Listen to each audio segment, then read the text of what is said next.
What's up, race fans? It is Jake Sanderson, Snowman Cycling. I'm back once again with another race recap video for you, and this week it's guaranteed to be a finish unlike anything you've ever seen on Zwift before. A really weird, unique, strange one, so make sure you stick around until the end of the video to see how this one pans out. Give me your thoughts, theories, and maybe between us we can come to a conclusion on what the hell happened in this one. And today's course is not one but two laps of Casse-Pattes in France. What a treat! We've obviously been behaving ourselves to get to do that Petite KOM not once but twice. And it's going to be about 47 kilometers when all's said and done. So quite a long one, probably over the hour. But don't worry, that's what I'm here for. I've skipped through this one. We're going to look at the most important, the most interesting parts.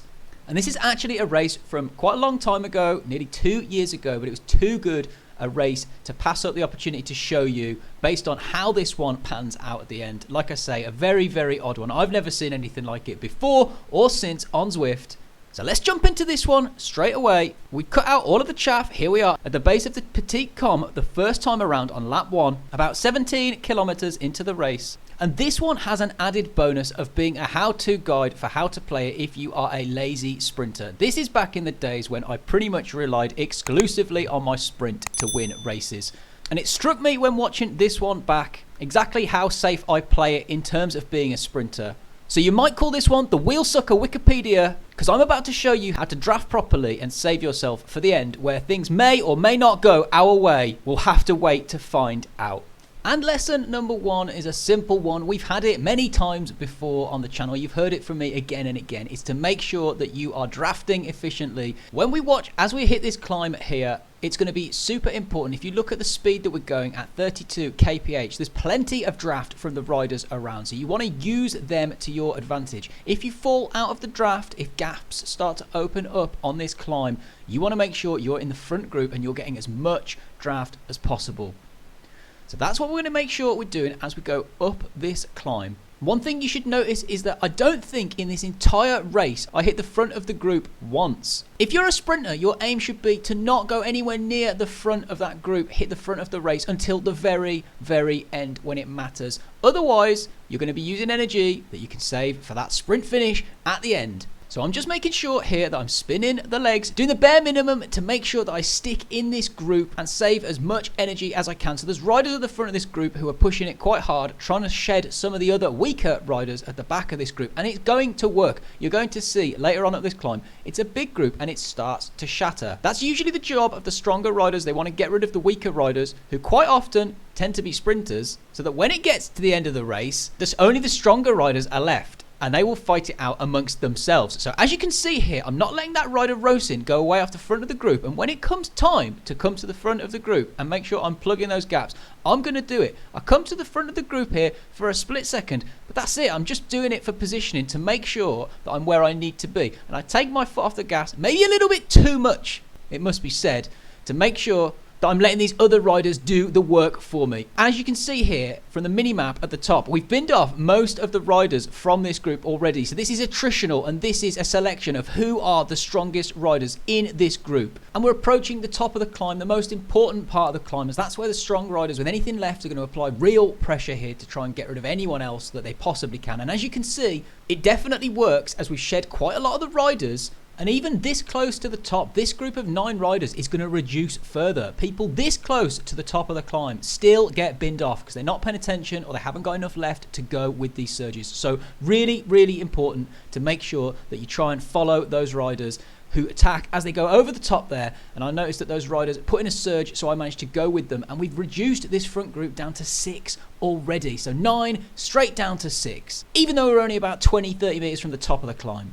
And even though both riders were less than 20 metres off the back of the group as we went over the top, a group of 6 against a group of 2 on that descent and the gap just opens up. Those riders never see the front of the race again. And before we hit the KOM for the second time on lap 2, just going to take a quick look at this really weird, kind of bizarre break from Steve, the dirt rider, just off the front here. He was off the front for about 6 or 7 minutes, not really sure what he was trying to achieve, really difficult to stay away from a group of 5. Remember Steve for the finish, he's going to come important later on. But before we get there, before we get to the finish, we've got their second KOM to worry about. And here we go at the base of it. as this is going to be an absolutely crucial lesson in not letting the wheels go. When it's a reduced group of 6 like this, it's even more important to make sure that the gaps don't open up by more than even a meter or two, to make sure you're getting the benefit of that draft. Remember, the person that's in front of you is probably doing 25, 33% more power than you for you to be sat in their wheel. So if that gap opens up 5 meters, you and the person in front of you are going to be doing basically the same power. So that gap is absolutely crucial. And I'm going to be doing my best world wheel sucking champion impression as we go up this climb to not let these guys get out of sight, but I'm not giving them an ounce of work. The riders behind us, well over a minute behind us, are not coming back. I fancy my chances in the sprint. If we go up this climb at 2 watts per kilo, that's fine by me. It's on these guys to try and bin me or any of the other sprinters in the group off before we get to that finish. So I'm going to let them do the work. I'm going to concentrate on just closing the gaps. That's my only job here. And whilst we're talking about it, your only job today is to make sure you like, comment, and most importantly, subscribe to the channel if you enjoyed this video. In the last few videos, I've been giving you a weekly update on our quest to reach that 1,000 subscriber mark. I've been explaining to you why it's so important to me, because until you hit that 1,000 subscriber mark, YouTube classes you as a small content creator. You don't get access to a lot of the features on YouTube of the other creators. And in the last few weeks, you guys have really come through for me. We've increased that subscriber count. We're up to 785 subscribers. So we're 78.5% of the way there. Thank you all so much. So help convince me it's worth keep making these videos. And if you want to see more race clips, tips and tactics, then make sure you smash that like, comment and especially subscribe button. Okay, let's do this. Back to the action. Let's find out how this one is going to pan out as we start to hit the top of this climb with all 6 riders still in the group. And the fact that all 6 riders are still in the group shows you how evenly matched they are, and also how difficult it is to get rid of riders on a climb like this if the riders behind you are effectively closing those gaps. Even with riders putting in surges of 5-6 watts per kilo here, it's just really difficult to get away. You're going to need to put in a huge surge, probably orange numbers, to generate some form of a gap, and then maybe it's going to be enough to get rid of a couple of riders, to force a couple of other riders to really chase. But if you're doing 5-6 watts per kilo on a 5-6 minute climb like this with a group of really strong B riders all fighting to make sure they close those gaps, because they know that if they're not on over the top of this climb, then it's game over. And they've raced for 43 kilometers to get to this point, so everybody knows. So I think the riders at the front of this group, Rosin and Bogart, are doing what they can to try and shred this group, but it's just not going to be enough.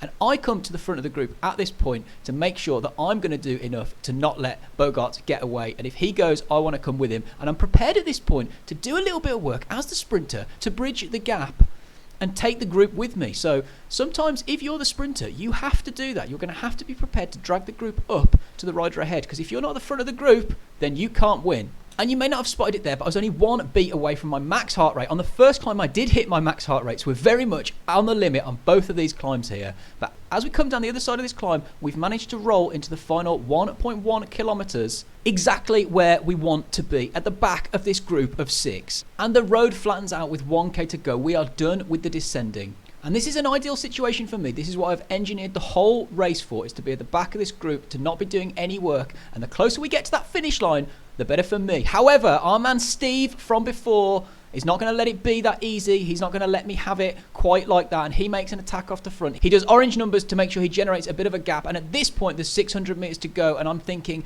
can I get these other riders to do the work for me here? Can I get these other riders to try and bridge across to Steve? Because it's quite a long way for Steve to go, and he's not doing the sorts of numbers that I think he's going to need to be doing to hold on for the win at that point. So I come to the back of the group. I'm gambling with my life here, but that is what being a sprinter is all about. It's gambling, taking risks, rolling the dice. And with 260 meters to go here, I deploy my power up and I roll that dice.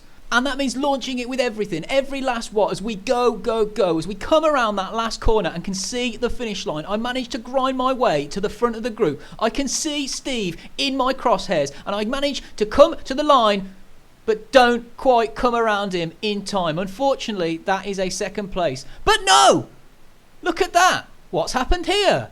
Steve second, the snowman first. Well, let's have another look at that one and see exactly what happened there. This is a really weird finish, a really bizarre one. We're going to have a look at it in slow-mo. So I launched the sprint, and if anything, I'm way too late here. I should have gone much earlier, even if that meant going from the front of the group, because otherwise Steve is just too far. So Steve played that one really well. He knew what he had left. And as we come around the line here, we're going to look at this one in slow motion. Steve, on my screen, definitely hits that line on the photo finish before I do. But as you can see on the main screen there, I've won. I've clearly won. Steve is second. So what exactly happened? Well, when we have a look at the official Zwift Power results after the fact, we can see that I was in fact 0.12 seconds quicker than Steve over the line according to the Zwift servers. Now, in all likelihood, that's probably because of a network latency issue at my end. So what that means in actuality is there's a lag for me on what I'm seeing compared to what's actually happening. Now, you might call that extremely lucky, because if it had been what I thought I was seeing on the screen, I wouldn't have won. So I got really, really lucky there. Steve got titanically unlucky. But whilst we're talking about it, Steve got disqualified from that race because he's actually an A racing in B. So the good guy won at the end of the day. I would have felt really annoyed if Steve had beaten me by 0.12 of a second when he shouldn't have even been there in the race in the first place. So we'll chalk one up for the good guys, the anti-sandbagging snowman crew. Let me know in the comments, do you think that's what happened? Have you got another theory? Can you shed any light on exactly what happened there? But anyway, I hope you enjoyed that one. I hope to catch you on the next video. Remember to smash that like, comment, most importantly subscribe button. There's Patreon, buy me a coffee links in the description below. And remember, most importantly, race fast, ride hard, and that you are appreciated.